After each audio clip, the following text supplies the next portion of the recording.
organizational learning is. We ask her, what then is individual learning? An individual learns by 3 ways. A, through verbal transmission of information, me telling you something. So it helps you to reorganize what is in your head, in your mind, and then check whether it's different and it's bringing you anything different. So verbal ideas, verbal transformation of information, ideas voiced by others, or books or reports. The second one is the receipt of sensory data such as color, sound, and pain. Like a small girl who puts her hand in the fire and it burns a child. When the sensory information is received, the child learns that when I put my hand in fire, it will burn me. It will burn my finger and I will scream. So next time, when I see it, I have to scream. I will even go close to it. Hence, direct experience is part of it. The last one, the last way where how individuals learn is reorganizing what we already know into a new configuration. The same way as I've given an example earlier.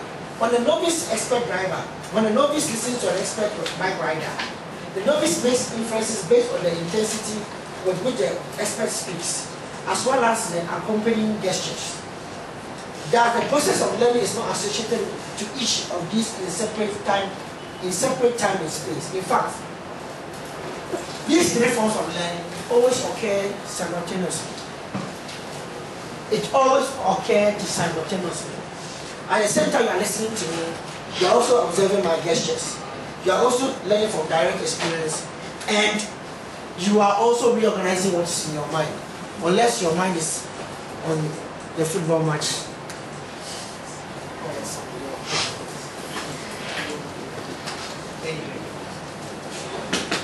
So as far as your mind is here, and not only the payment of school fees and going home to face the family, trying to avoid somebody's call that it's like I want somebody's call, so he's here. Then you are doing all the 3 at the same time. You are doing all the 3 at the same time. So this is how individuals learn. But it doesn't mean that's how organizations learn. That is a little challenge. Organizational learning. There are 2 approaches that we can discuss. I think we'll be able to discuss maybe one very well today. The first one has to do with the theory of meaning structures. First of all, we try to understand how you learn. You learn it in 3 ways. One is what? Direct experience. 2, verbal transmission, or ideas that are voiced out from the book. 3, reorganizing what you know. 4, you learn from the Jaco. Theory of meaning structures. So how do organizations learn? Now, this is due upon someone's dissertation in the US. The person came up with the fact that for us to be able to learn as individuals, there is what we call meaning structures. What you make meaning of. How you make meaning of the world. This is what somebody calls pre-knowledge. You know, before you can understand data to some extent, you have to have some knowledge to appreciate that this is a new data. Is that not true? Before you can identify, you see when they give up a child, and one of the reasons why when you go to a baptism, they said, in our traditional sense, in sun.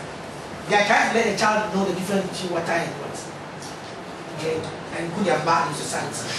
So, to some extent, a child growing up has sensory mechanisms to be able to appreciate and receive information from the world.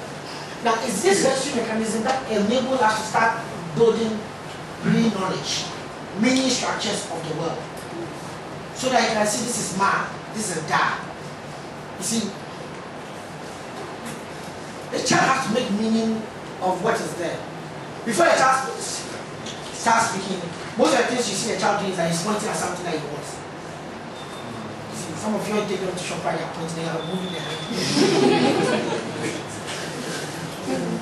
Moving their hand, of course. And when I was working in my PhD, I used to work in a shop, JJB stores. Like JJB Sports owns Wigan football club in the UK. Now in the sports shop, anytime the whites come with their children, this is not something bad at us, and the blacks come, we see a big difference. When the whites come and the child is asking for a shoe, whatever shoe, he said, pick what you want. And the child will go and pick the word. And I will ask the parent why. He said, if you don't let the child pick what he wants, then he goes home and he says that he doesn't want to wear it. But when they go to school, they see the next person wearing something different from theirs. They come back and they say, you don't want that. So we tell them to pick what you want. So that